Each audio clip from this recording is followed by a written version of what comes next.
What about? Yes. So we're trying to load the hip, all right? So show us one where you shoot your knee way forward. Okay, when we have knees forward,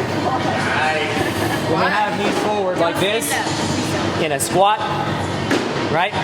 Or in a pull off the ground, or in the Bulgarian Split Squat. Where is a lot of stress?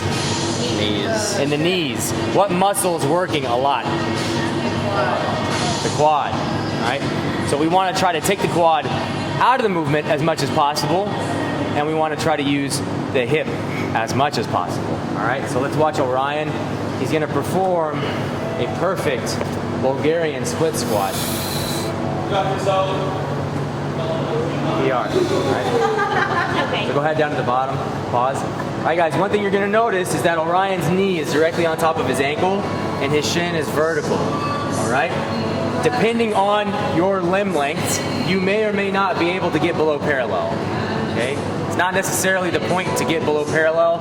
You don't have to touch your knee to the ground, but what we do want to see is that you're getting what we would consider a full range of motion in this movement, okay? Go ahead and stand.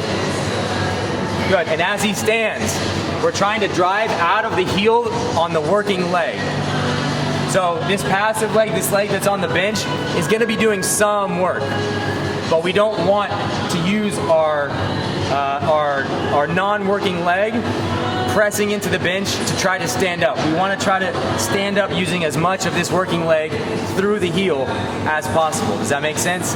So you guys are working with each other, right? And you're all very experienced athletes. So what I want to see from you guys is I want to see y'all coaching each other a little bit. And if somebody's knee is shooting forward in front of their toes, I want you to give them a little like knee back or hips back or sit back and down. Or maybe you even put your hand in front of their knee and say, don't touch my hand. And that way, if they touch your hand, right, you're giving them a little cue that they need to sit back more and keep their shin more vertical. All right, so as you're training today, you're not just walking around during your rest time doing whatever. You're helping your training partners move a little bit better, okay? Finish warming up, same weight as last week. Objective, beat your reps from last week.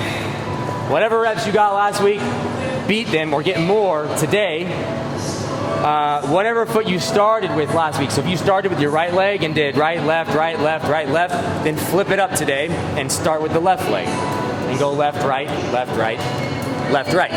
If you mixed it up last week, mix it up this week. Okay? All right, finish your warm-up.